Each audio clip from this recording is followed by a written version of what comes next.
Bonjour tout le monde, j'espère que vous allez bien. Ici Jason Paré. Je suis très heureux de vous présenter un nouvel épisode de L'Étrange Programme, votre magazine culturel consacré à l'étrange et à l'insolite. Au programme cette semaine, nous recevons Jean-Philippe Descaries-Mathieu, cofondateur de Crypto Québec. En chronique, Alexandre Duguay nous fait découvrir le groupe de métal Kitéliste. Isabelle Grondin nous parle d'un nanar grec, Island of the Dead. Finalement, Alexia Sotton nous présente un reportage sur une exposition collective sur les sorcières. Mais pour débuter, voici les étranges en bref. Executed. Executed. Executed. Québec. Un psychologue de Trois-Rivières a été radié pour 3 mois après avoir référé une jeune adolescente de 13 ans à un médium. La jeune fille vivait dans un centre jeunesse depuis une tentative de suicide et était victime d'hallucinations, voyant et entendant des gens que les autres ne voient pas. Croyant que la jeune fille avait un don spécial, le psychologue lui a également suggéré des lectures, une conférence et des émissions de télévision sur le paranormal. Hey, j'espère que notre émission faisait partie de sa liste de suggestions. L'étrange programme, encore meilleur que les antidépresseurs! Hey, c'est bon ça? Bermudes. Une équipe de météorologues propose une nouvelle hypothèse au sujet du mystère du triangle des Bermudes. Cet endroit qui aurait été le théâtre d'une centaine de naufrages de bateaux et quasiment autant d'écrasements d'avions, dont plusieurs inexpliqués, serait régulièrement survolé par des nuages hexagonaux, similaires à ceux observés au-dessus de la mer du Nord. Ces nuages seraient la source de bombes d'air, des micro-rafales qui sortent du nuage pour toucher l'eau à 270 km/h, provoquant des vagues monstrueuses. Cette hypothèse reste évidemment à confirmer, comme les nombreuses précédentes. Californie. Imaginez une paire d'espadrilles munies d'une borne Wi-Fi et équipée d'un port USB, permettant la recharge d'un cellulaire ou d'une tablette et équipée en plus d'un petit écran vidéo. C'est ce qu'a mis au point l'agence californienne Eleven Inc. pour la compagnie aérienne Virgin America. Fabriquées entièrement à la main, en tissu italien, ces espadrilles uniques ont été vendues récemment sur eBay pour la somme de 97 878 $. Notons que l'argent récolté par cette vente a été versé à un organisme venant en aide aux sans-abri.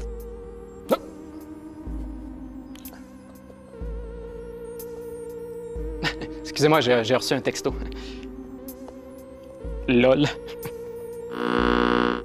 Québec. Le service de police de la Ville de Québec a utilisé un pistolet à impulsion électrique pour maîtriser un enfant de 9 ans, en crise. L'enfant avait dans les mains un couteau de boucherie d'environ 10 pouces et un autre de 6 pouces. Le taser a été utilisé lorsque l'enfant a voulu se diriger dans une pièce de la maison où se trouvaient d'autres personnes. Suite à un incident similaire en Indiana, le porte-parole de la compagnie Taser International avait déclaré que le pistolet à impulsion pouvait être utilisé sans danger sur les enfants, mais que la population pourrait ne pas trouver cela acceptable. La leçon de l'histoire? Le taser est encore plus efficace que le Ritalin. Mexique. Afin de protester contre les rhétoriques haineuses de Donald Trump, le photographe Spencer Tunick, célèbre pour ses photos dénudées, a choisi cette fois-ci de mettre ses modèles la tête en bas, comme des autruches qui ont la tête enfoncée dans le sable.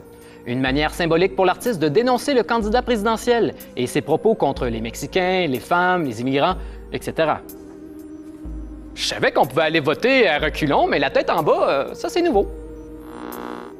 Alaska. Un cousin du Loch Ness aurait été repéré dans un cours d'eau de l'Alaska.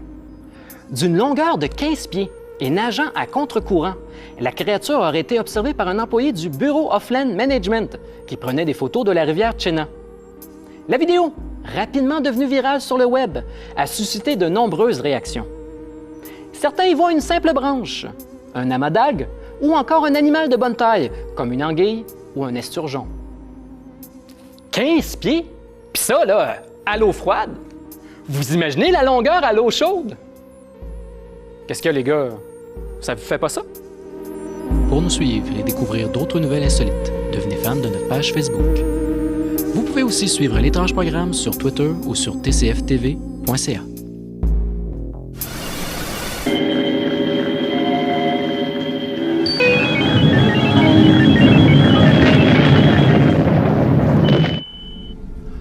commence ce soir avec une chronique musicale avec Alexandre. Bonjour. Bonjour. Ça va? Ça va, merci.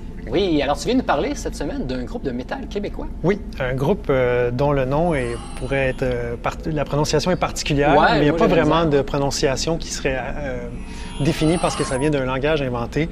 Donc, si on l'épelle, C-H-T-H-E...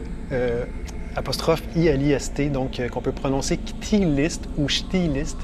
Alors c'est un peu comme Toulouse pour exactement, oui. C'est un peu l'univers d'ailleurs dans lequel évolue le groupe, enfin s'inspire des thématiques. Rapidement, on parle de death metal. Je veux juste... Pour ceux qui ne connaissent pas ça. Oui, mettre en contexte rapidement ce que c'est le death metal, c'est une branche de la grande famille du heavy metal. C'est un genre qui est apparu au milieu des années 80, donc aux alentours de 85-86. Et les voix sont souvent gutturales? Oui, c'est ça. Donc, c'est des techniques de chant de gorge, des voix gutturales, souvent des guitares très lourdes, très pesantes, un peu désaccordées, très basses, avec la batterie. C'est assez extrême comme genre, donc ça a évolué beaucoup. C'est bon. Donc, c'est un groupe qui vient de la Rive-Sud, donc c'est rien pour rassurer les citoyens de Saint-Lambert, parce que ça fait beaucoup de bruit. Ouais. Et donc, les forces du mal qui grondent sur la Rive-Sud avec ce groupe-là. Un groupe qui est constitué de Phil Touga, qui est aux guitares, voix, basse et texte, qui est le leader du groupe, et Philippe Boucher, batteur, et Claude Leduc à la guitare et au synthé. Et toi, tu viens-tu nous parler de quoi, de leur dernier album? De leur dernier album, donc, qui s'appelle Le Dernier Crépuscule, qui est un album qui est paru en janvier dernier. Le dernier Crépuscule, pardon, qui est la première pièce de l'album, qui est une pièce instrumentale, qui est le seul titre en français. C'est l'extrait le reste en anglais, c'est l'extrait qu'on a apporté, qu'on entend en fond. Donc, c'est sûr que c'est un genre très hermétique. C'est une musique technique qui est très nichée, qui ne va pas plaire à tout le monde. C'est un style qui peut rappeler des groupes finlandais. Il y a eu une vague de groupes finlandais dans les années 90 qu'on associe au old school death metal. C'est ceux qui brûlaient des églises? Non, pas du tout. Ça, c'est le black metal norvégien. C'était vraiment autre chose. Le death metal, c'est beaucoup associé aux thématiques de l'horreur aussi. Donc, c'est assez glauque, lugubre, poisseux comme musique. Souvent dans la voix, comme les groupes finlandais, il y a une espèce de technique de voix qui fait comme des coassements ou comme une espèce de créature des marais. Ou en tout cas, il y a des effets comme ça. C'est assez particulier. Ce qui est intéressant dans le fond, c'est l'approche que le groupe a au niveau des textes. Donc, ce qu'on disait au début, il s'approche beaucoup de l'univers d'H.P. Lovecraft, l'auteur américain, qu'on connaît donc pour le mythe de Cthulhu. Et aussi pour le livre Necronomicon qui a été repris dans plusieurs films. Qui revient dans plusieurs films, dont l'Opéra de la Terreur. En anglais, c'est un mot, en tout cas, là-dedans aussi. C'est ça. Donc, eux, ils s'inspirent de cet univers-là. Il y a beaucoup de groupes qui vont reprendre des textes ou des histoires de Lovecraft. Eux ont vraiment créé un univers qui découle de ces influences-là. Donc, leur texte porte là-dessus, pardon. Puis il y a aussi au niveau des spectacles, il y a comme une mise en scène qui... Il n'y a pas vraiment de mise en scène. Ce qui est intéressant, c'est au niveau de leur texte.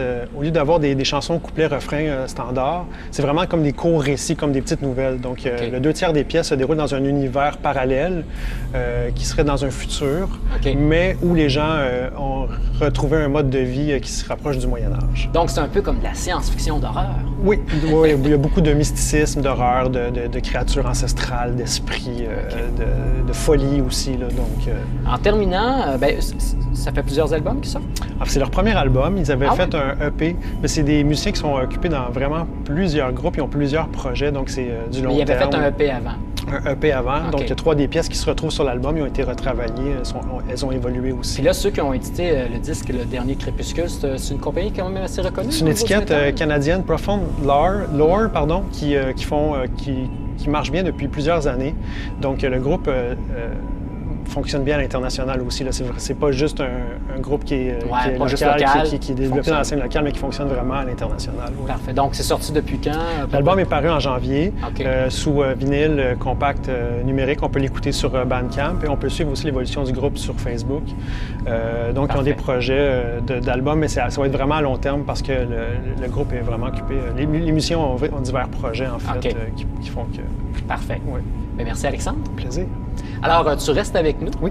Pour l'instant, on s'en va voir l'étrange séquence de la semaine. Alors, cette semaine, on vous présente une vieille bande-annonce qui remonte à 1971. Une bande-annonce qui concerne un jouet qui était sorti à l'époque par Remco. Listen to Remco's Baby Laugh a Lot.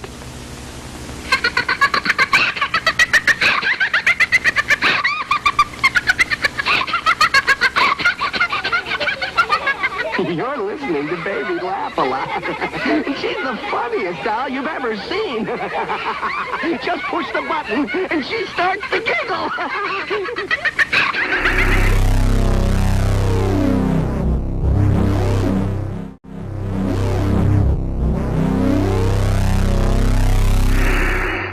Vous êtes de retour à l'étrange programme. Comme invité cette semaine, on reçoit en entrevue Jean-Philippe Descaries-Mathieu, cofondateur de Crypto-Québec. Alors Jean-Philippe, bonjour. Salut. Alors pour commencer, qu'est-ce que c'est Crypto-Québec? Crypto-Québec, c'est un organisme sans but lucratif que j'ai cofondé officieusement il y a 1 an et quelques, officiellement enregistré au registre des entreprises du Québec il y a environ 6 mois, je pense maintenant. Le but premier de Crypto-Québec, c'est de vulgariser les enjeux qui sont reliés autour de la sécurité informatique, la surveillance de masse, l'érosion de la vie privée, tout ce qui est communauté de renseignement, tout ce genre de trucs-là.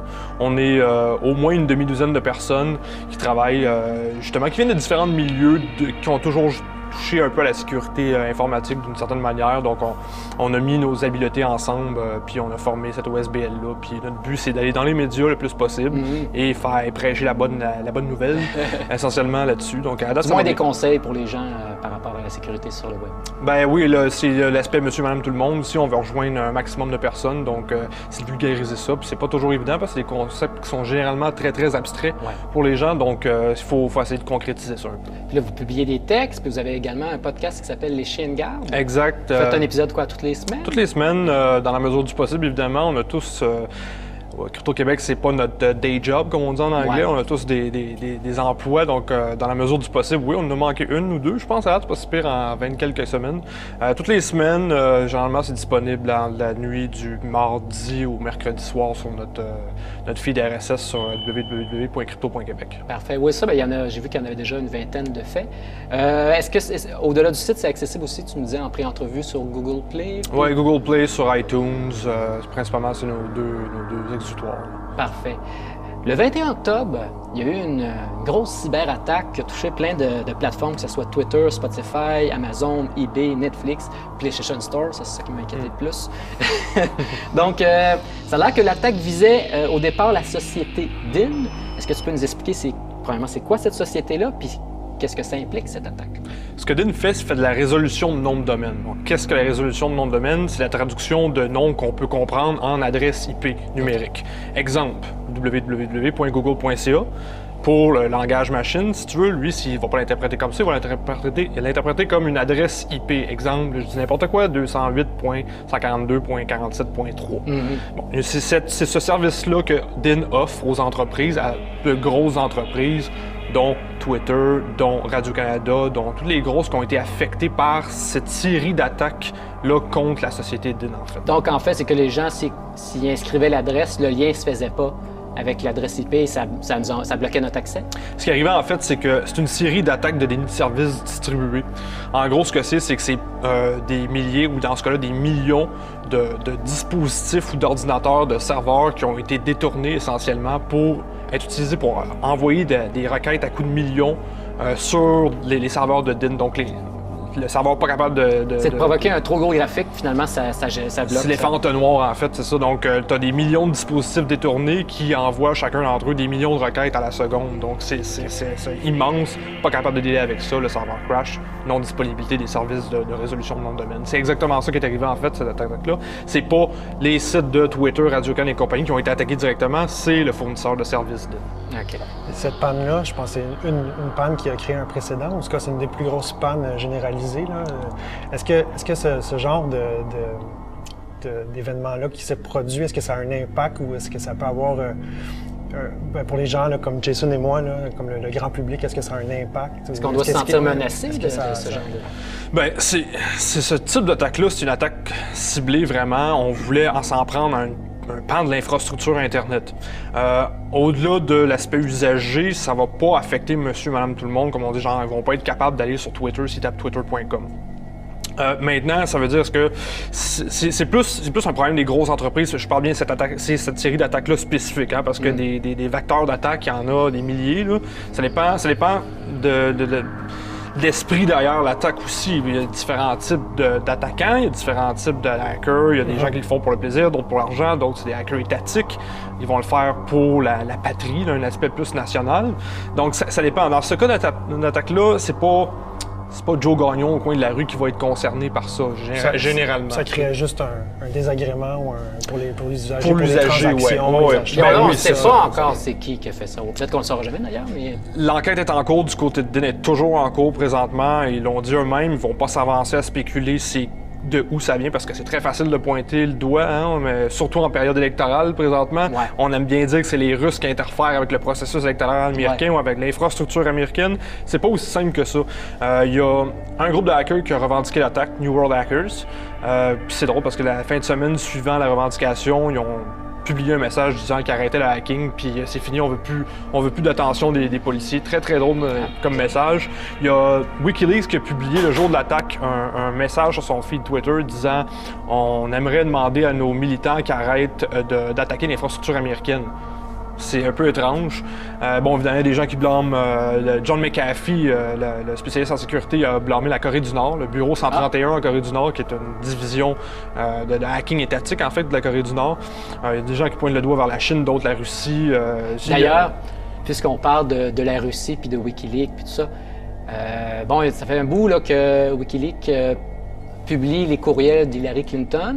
Ça n'avait pas trop d'impact au niveau des médias au départ, mais là, avec la nouvelle enquête qui a été ouverte par le directeur du FBI, on dirait que les médias s'y intéressent davantage. En substance, qu'est-ce qu'on peut reprocher à Hillary Clinton par rapport au courriel qui sort? Qu'est-ce qui... Essentiellement, c'est sa gestion d'un serveur de courriel qui n'était pas sous l'égide de la structure gouvernementale typique, donc qui ne répondait pas aux mêmes besoins en sécurité, à la même... aux mêmes guidelines, si vous voulez, si vous me permettez l'expression anglaise là-dessus. C'est un serveur qui était physiquement hébergé dans son sous-sol. Donc, ses courriels, c'est elle-même, c'est un technicien qui gérait ça. C'est sa négligence, en fait. C'est pas nécessairement le contenu des courriels, mais c'est plus la négligence qu'elle a eue par rapport à la sécurité. On ne sait pas c'est quoi le contenu des courriels, parce que c'est entre 30 et 50 000, c'est plus clair, le nombre d'emails qui est disparu. C'est beaucoup de courriels. OK, il y en a beaucoup qui ont disparu, tout simplement. Oui, parce que le technicien en question, j'ai oublié son nom, là, mais c'est drôle parce que suivant les journées avant la disparition de ces emails-là, il a demandé sur Reddit comment effacer de manière définitive des courriels pour qu'ils ne soient pas récupérables. Donc c'est quand même cocasse. Mais on ne sait pas qu'est-ce qu'il y a exactement là-dessus, on ne sait pas qu'est-ce qui est arrivé, est-ce qu'ils sont quelque part vraiment gardés, puis est-ce qu'on attend un autre October Surprise? Dur à dire exactement, mais ce qu'on blâme, pour la raison laquelle principale que Hillary Clinton est blâmée là-dessus, c'est sa sortie du cadre typique pour la gestion des courriels. Fait que, bon, évidemment, c'est un point d'attaque pour les républicains disant, bon, si on ne peut pas y faire confiance pour gérer les emails, on peut-tu y faire confiance pour gérer un État? Donc, c'est pas la pire chose que Hillary Clinton a faite, selon moi, là, mais ça, c'est une autre histoire. Bien, c'est ce qu'on va voir, en tout cas, prochainement, très bientôt, si ça a un impact ou non sur l'élection présidentielle. Au moment qu'on enregistre l'émission, c'est dans une semaine. Donc, c'est parfait. Bien, merci beaucoup. Alors, on surveille ça, crypto.québec. On va sur votre site, on lit vos textes et on écoute votre podcast. Exact. Merci. Parfait. Bien, merci. Alors, on s'en va à la pause. Tout de suite après, on revient pour un reportage de l'Étrange Montréal et aussi une chronique d'Isabelle Grondin, Nanard de Woodland.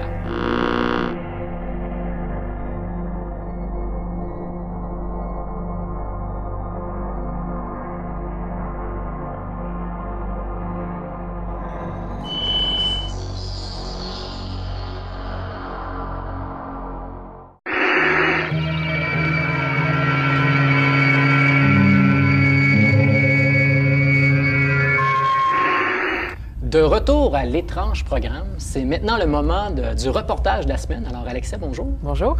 Qu'est-ce que tu viens nous présenter cette semaine? Alors je viens vous présenter une exposition artistique qui était une exposition collective sur le thème des sorcières qui réunissait 28 artistes donc autour de ce thème. C'était présenté où? À la galerie Le Repère des 100 talents. Parfait. Bon, allons voir ça. Elles utilisent des balais, des grimoires, des plantes médicinales et des pendules. Vous les aurez reconnues, ce sont les sorcières. Bienvenue à une exposition collective au Repère des 100 talents. Bonsoir Luc. Bonsoir. Est-ce que tu peux nous dire combien d'œuvres sont réunies ce soir? Il y a à peu près une 60aine d'œuvres et puis on a eu 28 artistes participants. Est-ce que ça a été difficile de réunir autant d'œuvres? Ben ça varie. Comme on fait plusieurs fois des expositions collectives avec des thèmes, ça varie. Il y en a qui sont plus difficiles. Celle-là, c'est super bien passé.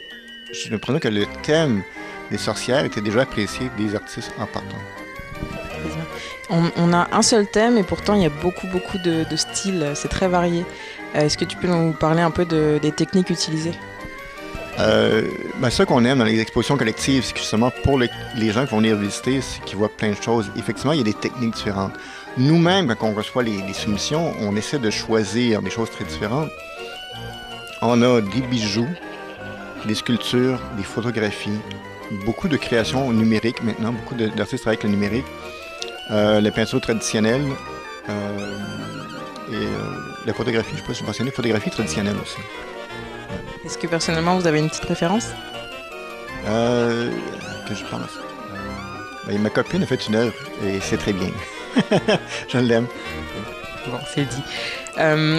La figure de la sorcière femme, c'est une grosse fantasmagorie depuis très longtemps.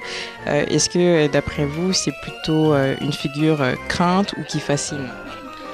Je dirais ce qui est dommage, c'est que la culture, c'est vraiment dû à l'Église catholique ou l'Église, les chrétiens en général, je dirais. Ils ont mis l'image de la sorcière quelque chose de négatif. Et ce qui est drôle, c'est que des gens ont perpétué cette image-là après, sans vraiment avoir un but. Heureusement, le cinéma, la télévision, la culture populaire, on a fait autre chose. Il y a quand même beaucoup de dessins animés, beaucoup de personnages à la télévision, au cinéma, qui étaient des sorcières et qui étaient des personnages gentils. On pense à la sorcière bien-aimée, on dit sorcière bien-aimée, c'est ça. Est-ce qu'au Québec, on a des histoires de personnages qui sont attribués comme des sorcières ou des légendes urbaines autour de ça? Bien, précisément, supposément, on en a une officiellement, c'était la Corriveau qui était perçue comme une sorcière. C'est une vraie personne, elle a été accusée d'avoir tué, je ne sais pas si c'était son mari, mais en tout cas, elle a été accusée d'avoir commis un meurtre. Elle a été condamnée et puis son cadavre a été exhibé dans une cage de métal. Bon, c'est à partir de là que la mythologie a pris, supposément, quand les gens pouvaient l'entendre, on pouvait même supposément qu'elle agrippait les gens ou un truc comme ça. Pour suivre les activités de la galerie Le Repère des Sans-Talents, rendez-vous sur sanstalent.blogspot.ca.